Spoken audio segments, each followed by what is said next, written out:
Hi friends, சுற்றமடி சுடரை serial நீ வரப்போகிற எபிசோட்ஸ்க்கான ப்ரோமோ தான் அந்த வீடியோவில் பார்க்க போகிறோம். அடுத்தடுத்த சுவாரஸ்யங்களை தெரிஞ்சுக்க வீடியோவை ஸ்கிப் பண்ணாமல் கடைசி வரைக்கும் பாருங்கள். ஏற்கனவே கர்ணாவுக்கு வெற்றி மேலே சந்தேகம் இருந்துச்சு. அபியோட விஷயத்தில் எதையாவது நம்ம கிட்ட மறைக்கிறானோ என்னமோ அப்படின்னு சொல்லி, அதே மாதிரி நம்ம வெற்றிக்குமே கர்ணா மேலே சந்தேகம் இருந்துச்சு. எதனால நம்ம மாணிக்கம் விஷயத்த கர்ணா நம்ம கிட்ட மறைக்கணும், அப்போ அதில் என்னதான் நமக்கு தெரியாத விஷயம் இருக்கு, ஏன் அவனை பார்த்தா இவன் இவ்வளோ பயப்படணும் அப்படிங்கிற மாதிரிலாம். அதுக்காக தான் கையும் களவுமா பிடிக்கிற மாதிரியான ஒரு சந்தர்ப்பம் கிடைச்சிது. இந்த முறை வெற்றிக்கிட்ட மாணிக்கம் கிடைச்சிருந்தாரு அப்படின்னா ஒட்டுமொத்த உண்மைகளையும் அவர் வாயாலேயே வர வச்சிருந்திருப்பாரு. நல்ல வேலை அவன் கடப்பாரியால் குத்திட்டு ஓடி போயிட்டான் அப்படின்னு தான் கர்ணாவுமே நினச்சாரு. ஏன்னா வெற்றிக்கிட்ட மாணிக்கம் கிடைச்சிருந்தா உண்மையை எப்படியாவது வாங்கியிருப்பாங்க அப்படிங்கிற பயம் அவங்களுக்கும் இருந்துச்சு. என்னதான் வெற்றிக்கு இந்த மாதிரி ஒரு அடிபட்டிருக்கிற விஷயத்த அவருக்கு ஒரு கஷ்டம், அவர் என்னோட உயிர் அப்படின்னு வெளியில் நடித்தாலும் கர்ணாவுக்கு அந்த அளவுக்கெல்லாம் வெற்றி மேலே பாசம் கிடையாது. சும்மா மேலோட்டமாக அப்படி லேசாக தான் இருக்குது. அதுவும் வெற்றியை தான் கிட்ட இருந்து யாரையாவது பிரிச்சுட்டாங்க அப்படின்னா நம்மளை பற்றின எல்லா விஷயமும் தெரிஞ்சவன் வெற்றி தான். அதே மாதிரி நான் தான் வந்து பார்வதியை கொன்னங்கிற விஷயம் தெரிஞ்சதுன்னா அவ்வளவுதான், அவனே எனக்கு யமனாயிடுவான் அப்படிங்கிற மாதிரி பயம்லாம் கர்ணாவுக்கு இருக்க தான் செய்யுது. இந்த இடத்துல நம்ம வெற்றி ஹாஸ்பிட்டலில் ஓரளவுக்கு ஓகே, அவர் கண் விழிச்சிட்டாரு, கான்சியஸில் தான் இருக்காரு அப்படின்னு தெரிஞ்சு ரொம்ப சந்தோஷப்பட்டாங்க சுடர், புலி, தருண்லாம். இப்போது அவங்க 2 பேரும் வீட்டுக்கு போகாமல் ஸ்கூலுக்கு போகிறாங்க. ஆனால் அங்கே செக்யூரிட்டி இருக்காரு. அவர் ஏன் எதுக்குன்னு கேள்வி கேட்பாரு. நம்ம என்ன பதில் சொல்ல முடியும்? கண்டிப்பாக நம்ம 2 பேரும் இப்போ உள்ளே போனோம்னா ஏன் இவ்வளோ லேட்டாக ஸ்கூலுக்கு வரீங்கன்னு செக்யூரிட்டி கேட்பாரே அப்படின்னு பயந்துக்கிட்டு இருக்காங்க. சரி ஓகே அப்படின்னு தருண் ஒரு ஐடியா கொடுக்குறாரு. லஞ்ச் டைமில் செக்யூரிட்டி சாப்பிட போவார்ல, அந்த கேப்பில் நம்ம உள்ளே போயிடலாம் அப்படின்னு சொல்கிறாங்க. அது மட்டும் இல்லை, தியாவும் நம்ம மகேஷும் நம்ம 2 பேரையும் தேடுவாங்க. நம்ம ஸ்கூலுக்கு வந்திருக்கோன்னு தியாவுக்கு தெரியும், வீட்டில் போட்டு கொடுத்துருவா. அதனால தான் சொல்கிறேன், நம்ம 2 பேரும் லஞ்ச் டைமில் போய் ஜாயின் பண்ணிக்கிற மாதிரி பிளான் பண்ணி வச்சுருக்கிறாங்க. இப்போது லஞ்ச் டைம் எப்படா வரும்னு சொல்லி வெளியே வெயிட் பண்ணிட்டுருக்காங்க. லஞ்ச் டைம் பெல் அடித்ததுமே நம்ம செக்யூரிட்டி சாப்பிட்றதுக்காக பேக் எடுத்துகிட்டு அந்த பக்கமாக போகிறாங்க. கேட்டு, அதாவது மெயின் கேட் பூட்டி இருக்குது. சைடில் வாக்கிங்கில் நடந்து வர்றதுக்காக இருக்கிற அந்த கேட்டு ஓப்பனில் இருக்குது. அதுக்குள்ளே நுழைஞ்சு அப்படி இப்படின்னு ஓடி வந்துடுறாங்க உள்ளே. என்ன இந்த பக்கம் வரீங்க அப்படின்னு தியா கேட்குறாங்க. மகேஷ்க்கு லஞ்சு வருதா இல்லையான்னு பார்க்கறதுக்காக சுடர் போனால் அவள் கூட பேசுகிறதுக்காக நான் போனேன் அப்படின்னு சொல்கிறாங்க. நான் அப்பா கிட்ட சொல்கிறேன் இரு அப்படின்றாங்க. என்னென்னு சொல்லுவேன் அப்படின்னு தருண் கேட்குறாரு. நீ சுடர் கூட பேசின விஷயத்த நான் சொல்லிடுவேன் அப்படின்றாங்க. நீ சொல்லிக்கோ, அப்பாலாம் எதுவும் சொல்ல மாட்டாருன்னு. அப்போ அம்மா கிட்ட சொல்கிறேன் அப்படின்றாங்க. அம்மா கிட்ட சொன்னாலும் அம்மா எதுவும் சொல்ல மாட்டாங்க. ஸ்கூல்லலாம் எதையும் காமிச்சிக்க கூடாதுன்னு தான் நம்மக்கிட்ட சொல்லியிருக்காங்க. அதனால ஸ்கூல்லலாம் பேசலாம் அப்படின்னு சொல்லிட்டு இருக்காங்க. இப்போ மகேஷ்க்கு வந்து ஏற்கனவே லஞ்ச் வந்துடுச்சு அப்படின்னு உட்காந்து சாப்பிட்டுட்டு இருக்காரு. சுடர் ஏன் இன்னைக்கு காலையிலேருந்து கிளாஸ்க்கே வரல அப்படின்னு கேட்குறாங்க. நான் பின்னாடி உட்காந்துருந்தேன், நீ நோட் பண்ணியிருக்க மாட்டேன் மகேஷ் அப்படின்னு சொல்கிறாங்க. ஏன் பின்னாடி உட்காந்துட்ட அப்படின்னு கேட்கும்போது, இல்லை எனக்கு தலைவலியாக இருந்துச்சு, நீ என்னை பார்த்துருக்க மாட்டேன் அப்படின்னு, அட்டெண்டன்ஸ் எடுக்காததுனால நீ வந்திருக்கியா இல்லையாங்கிறது நான் கண்டுபிடிக்காம போயிட்டேன் அப்படின்னு சொல்லிட்டு இருக்காங்க. நீ பின்னாடி உட்காந்துட்டு இருந்த அப்படின்னு தியா கேட்குறாங்க. இப்போ மட்டும் நீ சுடர்கிட்ட பேசுகிற அப்படின்னு தருண் கேட்குறாரு. நீ தானே சொன்ன வீட்டில் நடக்கிற எதையும் ஸ்கூலில் காமிச்சிக்க கூடாதுன்னு அப்படின்றாங்க. வீட்டில் என்ன பிரச்சனை அப்படின்னு மகேஷ் கேட்குறாரு. நாங்கள் 3 பேரும் சண்டை போட்டுக்கிட்டோம், அதனால் வீட்டில் 3 பேரும் பேசிக்க கூடாதுன்னு சொல்லியிருக்காங்க. அதே ஸ்கூலில் அதெல்லாம் யாருக்கிட்டையும் காமிச்சிக்க வேண்டாம்னு சொல்லி நாங்கள் ஸ்கூலில் எல்லாருமே சகஜமாக பேசிக்கிறோம் அப்படின்னு தருண் சமாளிக்கிறாரு. மகேஷும் அதை நம்பிடுறாரு. இப்போ பார்த்தீங்கன்னா ஒரு வழியாக நம்ம சுடர் எல்லாத்தையும் சமாளித்து வெற்றியையும் பார்த்துட்டு வந்துட்டாங்க. அவர் கண் விழிச்சிட்டாரு, சரியாயிருவார் அப்படிங்கிற ஒரு மனநிலைமையில் இருக்காங்க. இந்த பக்கம் நம்ம பிரபாகரன் அவியை பார்க்கறதுக்காக வீட்டுக்கு வந்தாங்க. அவிகிட்ட இந்த விஷயத்தை பற்றி சொல்கிறாங்க. மாணிக்கம் தான் வெற்றியை வந்து கடப்பாறையால் குத்திட்டான் அப்படிங்கிற மாதிரி. என்ன சொல்றீங்க, இப்போ எப்படி இருக்காரு வெற்றி அப்படின்னு கேட்குறாங்க. கிரிட்டிக்கல் ஸ்டேஜை தாண்டிட்டாரு அப்படின்னு தான் சொல்றாங்க. ஆனாலும் பயமா இருக்கு அப்படின்ட்டு பிரபாகரன் சொல்றாரு. அபியோட முகத்துல எந்த மாற்றமும் தெரியல. என்ன அபி, என்ன இருந்தாலும் அவரை நீங்க நேசிச்சிருக்கீங்க, நீங்க 2 பேரும் லவ் பண்ணியிருக்கீங்க, கல்யாணம் பண்ணி ஒரு குழந்தைய பெற்றெடுத்திருக்கீங்க. இப்போ வரைக்கும் அவர் மேல கொஞ்சமாவது அன்பு உங்களுக்கு இருக்க தானே செய்யும். எந்த கோவமோ வருத்தமோ இல்லையா மாணிக்கம் மேல உங்களுக்கு அப்படின்னு கேட்குறாங்க. நீங்கள் சொல்கிறது என்னமோ உண்மைதான், வெற்றியை நான் மனசார நேசித்தேன். இப்போ கூட அந்த அன்பு அவர் மேலே இருக்க தான் செய்யுது. ஆனாலும் என்னமோ தெரியல, அவர் இந்த மாதிரி அடிபட்டு கிடக்கிறாருன்னு தெரிஞ்சும் என்னால் வருத்தப்பட முடியல அப்படின்னு சொல்கிறாங்க. நீங்கள் நடிக்கிறீங்க, உங்களுக்கு வருத்தம் ஃபீலிங் எல்லாமே இருக்க தான் செய்யுது அப்படின்றாங்க. இருக்குது தான், பட் அதை வெளியே கொண்டு வரல, நான் விரும்பலை அப்படின்னு சொல்கிறாங்க. சரி ஓகே, ஆனால் நீங்கள் ஏதோ சொல்ல வந்தீங்களே அப்படின்னு. ஒன்றும் இல்லை, கண்டிப்பாக வெற்றிக்கு இந்த காயம் வர்றதுக்கு காரணம் மாணிக்கத்துக்கும் வெற்றிக்கும் இருக்கிற பிரச்சனையாக இருக்காது. கண்டிப்பாக கர்ணாவுக்கும் மாணிக்கத்துக்கும் இருக்கிற பிரச்சனையில் இவனா போய் எதையாவது பண்ணி அந்த கர்ணாவுக்கு வர வேண்டியதை இவன் ஏற்றுட்டு இருந்திருப்பான் அப்படின்றாங்க. என்ன சொல்கிறீங்க அபி அப்படின்னு. மாணிக்கம் கர்ணாவை தான் கடப்பாரியால் குத்த வந்திருப்பானா இருக்கும். இந்த தியாகி போய் கர்ணாவை காப்பாற்றுறதா நினச்சிக்கிட்டு தன்னோட உயிரை பணையம் வச்சிருப்பாரு. இந்த மாதிரி தான் அடிக்கடி நடக்குமே அப்படின்றாங்க. என்ன சொல்கிறீங்க, இந்த மாதிரிலாம் நடக்குமா? அந்த அளவுக்கு வெற்றி நல்லவரா அப்படின்னு. ஆமாம் சார், அவர் நல்லவர் தான். என்னை பொறுத்த வரைக்கும் வெற்றி ரொம்ப ரொம்ப நல்லவன். ஆனால் முட்டாள், நல்லவங்க எப்பவுமே முட்டாள் தானே அப்படின்னு சொல்கிறாங்க. அப்புறம் ஏன் அவரை நீங்கள் தப்பாக புரிஞ்சுக்கிட்டு இருக்கீங்க அப்படின்னு கேட்குறாங்க. அவர் தான் என்ன தப்பாக புரிஞ்சுக்கிட்டாரு, என்ன நான் இப்போ கஷ்டப்படுறது எல்லாத்துக்கும் காரணம் அவர் தான் அப்படிங்கிற மாதிரி அதை பற்றி பேசவும் நான் விரும்பலை அப்படின்னு அவாய்ட் பண்ணுறாங்க நம்ம அபி. அது மட்டும் இல்லை, கர்ணா தன்னை அடிமையாக மட்டும்தான் யூஸ் பண்ணுறான் அப்படின்னு தெரியாமல் அவன் ஃப்ரெண்டு, அவன் தனக்கு ஏதோ அடைக்கலம் கொடுத்துட்டான், ஏதோ உலகத்திலேயே யாரும் பண்ணாத ஒரு விஷயத்த வெற்றிக்காக கர்ணா பண்ணிட்டான்னு கண்மூடித்தனமா அவனை நம்பிக்கிட்டு இருக்கான் வெற்றி. அதனால தான் எல்லா பிரச்சனையும் வெற்றிக்கு வருது. இப்போ நானும் சுடரும் அவனை விட்டு பிரிஞ்சு வந்தது காரணமுமே கர்ணா மட்டும்தான். இதை என்னைக்கு வெற்றி உணர்றானோ அன்னைக்கு தான் கர்ணாவை விட்டு பிரிஞ்சுவான் அப்படிங்கிற மாதிரியும், கர்ணாவோட சுயரூபம் என்னைக்கு வெற்றிக்கு தெரியுதோ அன்னைக்கு அவனே கர்ணாவை என்னன்னாலும் பண்ணிடுவான். பார்வதி அக்கா மேல அவ்வளோ பாசமா இருப்பான் வெற்றி அப்படிங்கிற மாதிரி சொல்லிட்டு இருக்காங்க.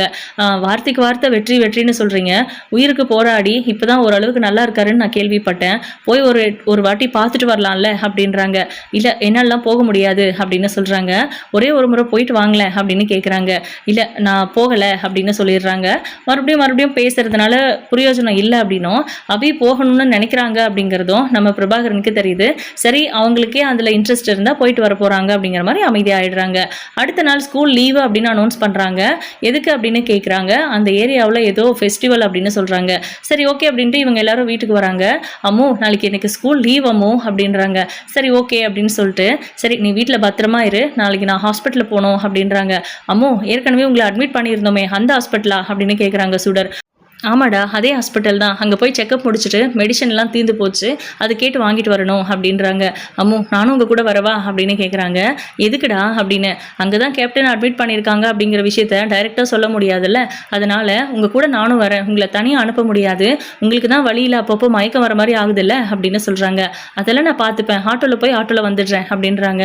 இல்லமோ இங்கே யார் கூடவும் பேசக்கூடாதுன்னு சொல்கிறீங்க, நாளைக்கு லீவுங்கிறதுனால தியா தருண்லாம் ஜாலியாக விளையாடுவாங்க, அதாவது நான்வெஜ்லாம் சமைச்சு சாப்பிடுவாங்க, நீங்கள் இங்கே இருக்க மாட்டிங்களா, எனக்கு ஒரு மாதிரியாக இருக்கும், அப்புறம் மாமா என்கிட்ட பேசி அவர் கூட நான் பேசிட்டேன்னா அத்தை கோச்சிப்பாங்க, அதனால வீட்டில் திரும்பவும் பிரச்சனை சண்டை தான் வரும், அதனால நான் உங்கள் கூட வந்துடுறேன் அம்மோ, நான் உங்கள் கூடவே இருந்துடுறேன் அப்படின்னு சொல்கிறாங்க.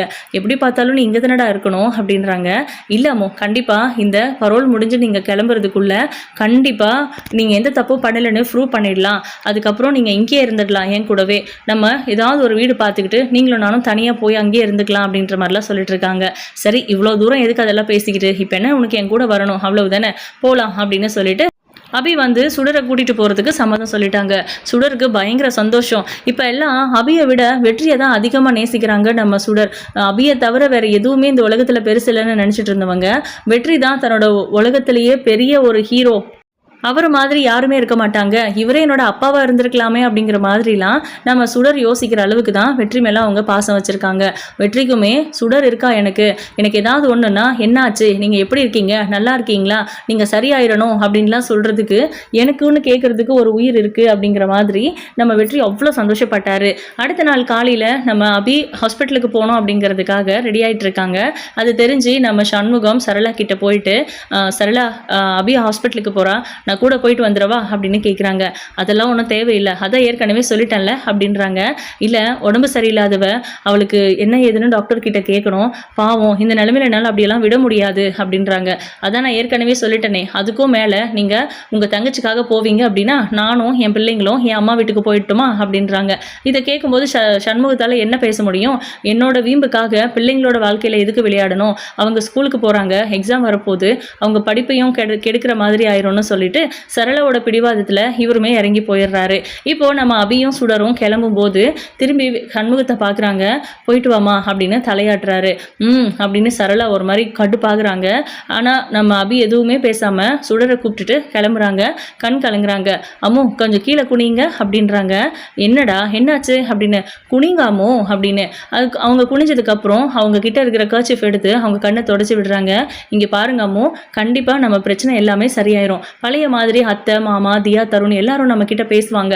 நீங்கள் முன்ன முறை பரோல் வந்தப்போ நம்ம எல்லாரும் ஒன்றா உட்காந்து சாப்பிட்டோம்ல, அந்த மாதிரி எப்போவுமே ஜாலியாக இருப்போம். சீக்கிரமாக இது நடக்கும், அதனால் நீங்கள் வருத்தப்படாதீங்க, கவலைப்படாதீங்க அப்படின்னு சொல்லிட்டு இருக்காங்க.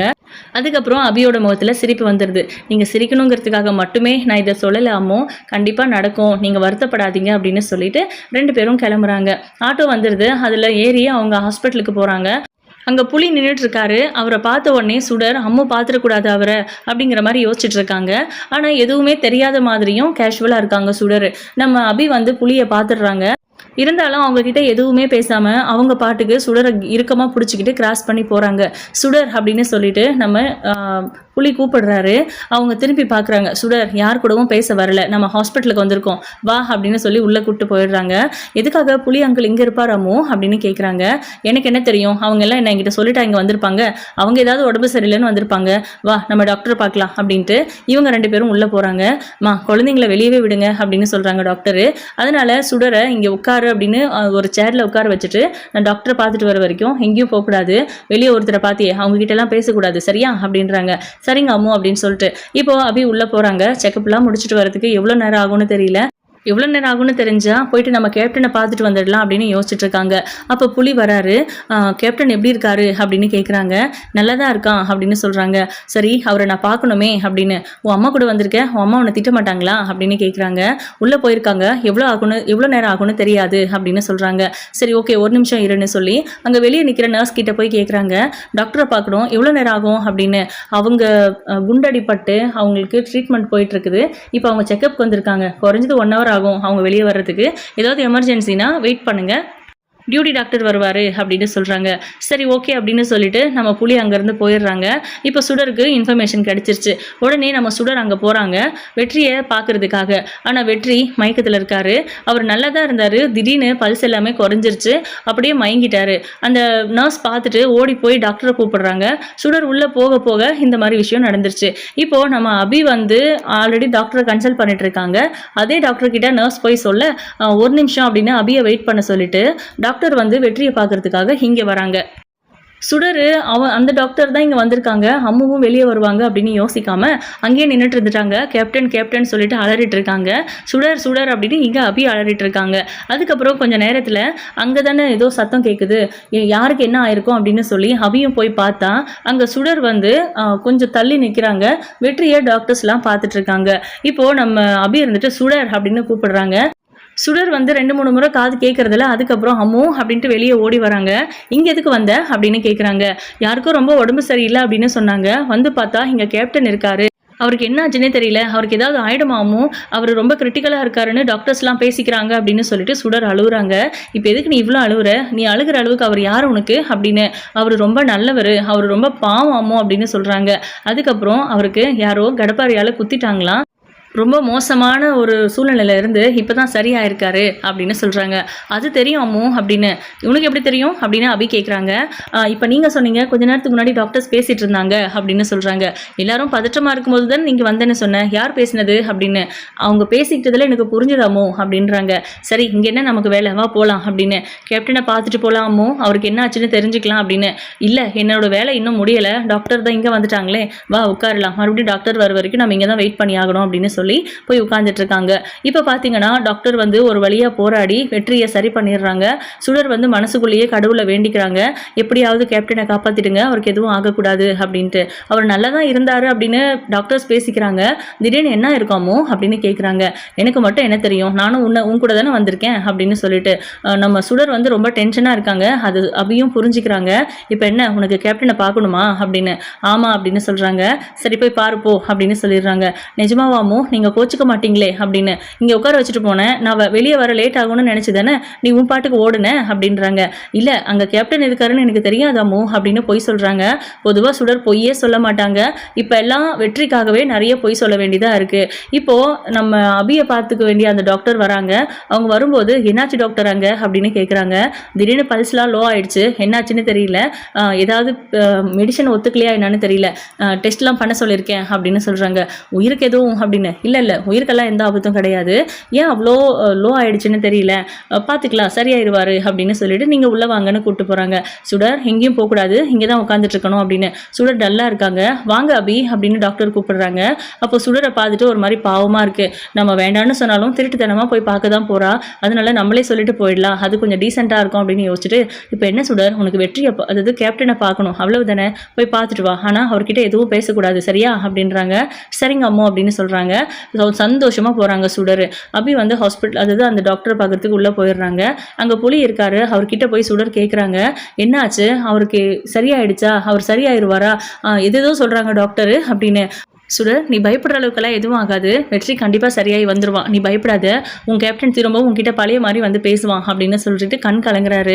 நீங்கள் என்ன கண் கலங்குறீங்க, நீங்கள் எதுக்கு அழுவுறீங்க, அப்போ கேப்டனுக்கு சரியாகாதா, அவருக்கு ஏதாவது ஆயிடுமா, அவர் சாமிக்கிட்ட போயிடுவாரா அப்படின்னு சொல்லிட்டு சுடர் அழுகுறாங்க.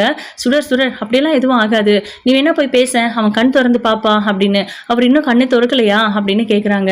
கடைசியாக நீ வந்து போனப்போ பேசினால, அதுக்கப்புறம் யார் கூடவுமே பேசல அப்படின்னு சொல்கிறாங்க. சரி ஓகே, நான் போய் பேசி பார்க்குறேன் அப்படின்னு சுடர் உள்ளே போகிறாங்க. உள்ளே போகிற அந்த சமயத்தில் அபி வெளியே வராங்க. அவங்க வர்றதை சுடர் பார்த்துடுறாங்க. அப்படியே நிற்கிறாங்க. போயிட்டு வா அப்படின்னு தலையாடுறாங்க. நம்ம புலிக்கெல்லாம் அவ்வளோ சந்தோஷமாக இருக்குது, அபி மனசில் எவ்வளோ ஒரு ஈரம் அப்படிங்கிற மாதிரி. இப்போது நம்ம சுடர் உள்ளே போயிட்டு கேப்டன் அப்படின்னு சொல்லி கூப்பிடுறாங்க. ஒரே கூப்பிடுக்கே நம்ம வெற்றி வந்து கண்ணெல்லாம் அசைக்கிறாரு, கையெல்லாம் அசைக்கிறாரு. அதுக்கப்புறம் கண் திறந்து பார்த்துடுறாரு. கேப்டன் அப்படின்னு சொல்லி சிரிக்கிறாங்க. புலி அங்கிள், கேப்டன் கண் திறந்துட்டாரு அப்படின்னு சொல்கிறாங்க. அப்புறம் புலியும் உள்ள ஓடுறாரு. அதுக்கப்புறம் 2 பேரும் கேப்டன் அதாவது வெற்றி கிட்ட பேசுறாங்க. எனக்கு ஒன்றும் இல்லடா, நான் நல்லா தான் இருக்கேன் அப்படின்னு. என்னாச்சு உங்களுக்கு திடீர்னு பல்ஸ்லாம் லோ ஆயிடுச்சுன்னு சொல்லிட்டு இருக்காங்க, டாக்டர் எதேதோ சொல்றாங்க, நீங்க சீக்கிரமா சரியாகி வரணும், உங்க கையால சமைச்சு தான் நான் சாப்பிடணும், உங்க கூட எங்கேயாவது வெளியில போகணும்னு எனக்கு ஆசையா இருக்கு, அம்மாவுக்கு தெரியாம கூட நான் உங்க கூட வரேன் அப்படிங்கிற மாதிரிலாம் சொல்லிட்டு இருக்காங்க. நிஜமாவா, என் கூட வருவியா அப்படின்லாம் சொல்லி, உங்க அம்மா என் கூட பேசக்கூடாதுன்னு சொன்னா கூட என் கூட பேசுவியா அப்படின்லாம் கேட்குறாரு ஏக்கமா. அவரோட ஏக்கம் சுடருக்கு புரியுது. அழுகுறாங்க. அழகு சுடர், நீ அழுதா எனக்கு ரொம்ப கஷ்டமாக இருக்குது அப்படின்னு. இல்லை நான் அழலை அப்படின்னு கண்ணை தொடச்சிக்கிறாங்க. சரி, அம்மாவும் நானும் அம்மாவோட செக்கப்புக்காக வந்தோம், அவங்க வெளியே வெயிட் பண்ணிட்டு இருக்காங்க, நான் போகிறேன் அப்படின்னு. நீ என்னை பார்க்க வந்ததும் அம்மாவுக்கு தெரியுமா அப்படின்னு கேட்குறாங்க. தெரியும், பேசக்கூடாது, பார்த்துட்டு வந்துடணும்னு சொன்னாங்க, நீங்கள் இந்த மாதிரி இருக்கீங்க அப்படின்னு அம்மாவுக்கும் தெரியும் அப்படின்றாங்க. அப்புறம் ஏன்டா அவங்க அம்மா என்னை பார்க்க வரல அப்படின்னு கேட்குறாங்க. அவங்க வரலன்னா என்னடா விடுறா அப்படின்னு சொல்லி புலி தான் வந்து அங்கே ஞாபகப்படுத்துகிறாங்க. இப்போ பார்த்தீங்கன்னா சரி ஓகே நான் போகிறேன், எதுவாக இருந்தாலும் எனக்கு இன்ஃபார்ம் பண்ணுங்க புலி அங்கிள் அப்படின்னு சொல்லிட்டு சுடர் அங்கேருந்து போகிறாங்க. இப்போது நான் வெற்றியை பார்த்துட்டு வரணும் அப்படின்னு அவங்களுக்குள்ளே தோணிக்கிட்டே இருக்கு அபிக்கு. ஆனால் சுடர் முன்னாடி நம்ம காமிச்சிக்க வேண்டாம் அப்படின்னு சொல்லிட்டு அமைதியாக உட்காந்துட்டு இருக்காங்க. இப்போ சுடர் அங்கே போன உடனேவும் முகமெல்லாம் பாரு எப்படி இருக்கு, அழுதியா நீ, உங்கள் கேப்டனுக்கு ஏதோ ஆயிடுச்சுன்னு பயந்துட்டியா நீ அப்படின்னு கேட்குறாங்க. இல்லை அதெல்லாம் ஒன்றும் இல்லைன்னு, போ ஃபேஸ் வாஷ் பண்ணிட்டு வா அப்படின்னு சொல்லி அனுப்புகிறாங்க. அந்த கேப்பில் வெற்றியை பார்த்துடணுன்னு அபிக்கு தோணுது. இப்போ வெற்றியை பார்க்கறதுக்காக அபி அங்கே போகிறாங்க. நான் இங்கே வந்தேன்னு சுடருக்கு தெரிய வேண்டாம் அப்படின்னு சொல்கிறாங்க. சரி ஓகே அப்படின்னு சொல்லிட்டு இப்போ பார்த்தீங்கன்னா அபி உள்ளே போகிறாங்க. வெற்றியை பார்த்துட்டு அவங்க தலையை வருடி விடுறாங்க. வெற்றி மயக்கத்தில் இருக்காருன்னு அபி நினச்சிக்கிறாங்க. ஆனால் நம்ம வெற்றி அபி வராங்கன்னு தெரிஞ்சதுமே கண்ணை மூடிக்கிட்டாரு. இப்போது சுடர் வந்து ஃபேஸ் வாஷ்லாம் பண்ணிட்டு அங்கே வந்து பார்க்கும்போது சுடர் இங்கே வா அப்படின்னு சொல்லி கூப்பிடுறாங்க. இங்கே பாரு, உன் அம்மா கேப்டன் கூட பேசிகிட்டு இருக்காங்க அப்படின்னு சொல்லி மறைஞ்சிருந்து பார்க்க சொல்கிறாங்க. அவங்க பேசிக்கிறதும் நல்லா கேட்குது. இப்போது நம்ம வெற்றி கிட்ட அபி சொல்கிறாங்க, நீ இந்த மாதிரி இருந்திருக்கக்கூடாது வெற்றி, கர்ணாவை நம்பின, என்ன நம்பலை, ஒருவேளை நீ என்ன நம்பியிருந்தீன்னா நீ நான் குழந்தைன்னு 3 பேரும் எவ்வளோ சந்தோஷமாக இருந்திருக்கலாம். என்ன இருந்தாலும் நீ என்னை ஏமாத்திட்ட, நீ தான் எனக்கு துரோகம் பண்ணின, நீ தான் சுடரோட அப்பா அப்படின்னு என்னால் எப்படி அவகிட்ட சொல்ல முடியும்? நீ பண்ணியிருக்கிற காரியம் அந்த மாதிரி. ஒருவேளை நீ தான் சுடரோட அப்பா அப்படிங்கிற விஷயம் அவளுக்கு தெரிஞ்சதுன்னா உன்னை சுற்றி இருக்கிறவங்களால சுடருக்கும் பிரச்சனை வரும், அவளுக்கு உயிருக்கே ஆபத்து வரும் அப்படிங்கிறதெல்லாம் அந்த பிஞ்சு மனசுக்கிட்ட நான் எப்படி சொல்லுவேன்? இதை கொஞ்சம் கூட புரிஞ்சுக்க மாட்டேங்கிறா அவ. உன்னை பார்க்கணுன்னு இங்கே வந்துட்டு இருக்கா. நீ நல்லவன் தான், ஆனால் உன்னை சுற்றி இருக்கிறவங்க எல்லாருமே கெட்டவங்க. அவங்கள நம்பிக்கிட்டு உனக்காகவே எல்லாத்தையும் உதறி தள்ளிட்டு வந்த உன் பொண்டாட்டியை நம்பாமல் போயிட்ட. அதனால தான் இப்போ உனக்கு இந்த நிலைமை. முக்கியமாக நானும் என் குழந்தையும் உன் கூட இருந்திருக்கணும். இப்போ யாருமே இல்லாத அனாதியாக ஹாஸ்பிட்டலில் கிடைக்கிறேன். இதை பார்த்தா எனக்கு எவ்வளோ கஷ்டமாக இருக்குது. ஆனாலும் வேறு வழி இல்லை. நானும் இதே மாதிரி ஒரு நிலைமையில தான் ஹாஸ்பிட்டலில் விழுந்து கிடந்தேன். எனக்காச்சும் என் பொண்ணு இருக்கா, ஆனால் உனக்கு அது கூட இல்லை. நீ கர்ணாவை நம்புற, அங்கே இருக்கிறவங்களை எல்லாரையும் நம்புற. அவங்க எல்லாம் உனக்கு எவ்வளோ பெரிய துரோகம் பண்ணியிருக்காங்க அப்படிங்கிறது கூடிய சீக்கிரம் தெரிய வரப்போகுது. ஆனால் அந்த நேரத்தில் நானும் என் பொண்ணும் உன் கூட நிற்க மாட்டோம். கண்டிப்பாக நீ திருந்தி வந்தாலும் உன்னை ஏற்றுக்கிற மனநிலைமையில இல்லை. என்னதான் நீ எனக்கு துரோகம் பண்ணியிருக்க, கஷ்டத்தை கொடுத்துருக்க, எனக்கும் என் குழந்தைக்கும் எவ்வளோ பெரிய துரோகத்தை பண்ணியிருக்க அப்படின்னாலும் கூட உன்னோட உயிருக்கே ஆபத்து அப்படின்னும் போது என்னால் அதை ஏற்றுக்க முடியல. அதான் பார்த்துட்டு போகலான்னு வந்தேன். ஆனால் இப்போ வரைக்கும் சுடர் உன்னோட பொண்ணு அப்படிங்கிறத நான் சொல்லாமல் இருக்கிறதுக்கு காரணமே நீ அந்த கர்ணா கூட இருக்கிறது தான் அப்படின்னு சொல்லிட்டு நம்ம அபி அழுதுட்டு வெளியே வராங்க. சுடர் அங்கேயே போய் உட்காந்துக்கிறாங்க. இப்போ நம்ம அபி வெளியே போயிட்டு சுடர்கிட்ட கேஷுவலாக போயிடுறாங்க. வெற்றி அபி சொன்னது எல்லாத்தையும் யோசிச்சு பார்த்துட்டு பயங்கரமாக வருத்தப்படுறாங்க. அப்பவும் சரி இப்பவும் சரி என்கிட்ட ஒரே ஒரு குறை அப்படின்னா அது நான் கர்ணா கூட ஃப்ரெண்ட்ஷிப்பில் இருக்கிறது தான். அது மட்டும் குறிப்பாக வேண்டான்னு அபி சொல்கிறானா, அப்போ இதில் ஏதாவது காரணம் இருக்கா? இப்போ கூட நான் கர்ணாவை பிரிஞ்சு வந்துட்டேன் அப்படின்னா அந்த குழந்தைய பற்றி என்கிட்ட சொல்லிடுவா போல இருக்கு. குழந்தைய என்கிட்ட பேச வேண்டாம்லாம் சொல்ல மாட்டா. அப்படி என்ன கர்ணா மேலே இவ குற்றத்தை கண்டுபிடிச்சா? அப்படி என்னதான் நடந்திருக்கும் பார்வதி அக்காவோட கொலை விஷயத்தில்? கண்டிப்பாக அபி பண்ணலை அப்படிங்கிறத அவள் பேசுறதுலேருந்தே தெரியுது. யார் பண்ணாங்கன்னு முதல்ல கண்டுபிடிச்சி அபி எந்த தப்பும் பண்ணலைன்னு நம்ம தான் ப்ரூவ் பண்ணணும் அப்படின்னு உள்ளுக்குள்ளே யோசிக்கிறாரு. இதுக்கப்புறம் தான் இன்னும் கூட கதைகள் சுவாரஸ்யமாக இருக்க போகுது. உங்களோட கருத்துக்களை கமெண்ட் பாக்ஸில் மறக்காமல் சொல்லிடுங்க. தேங்க்யூ.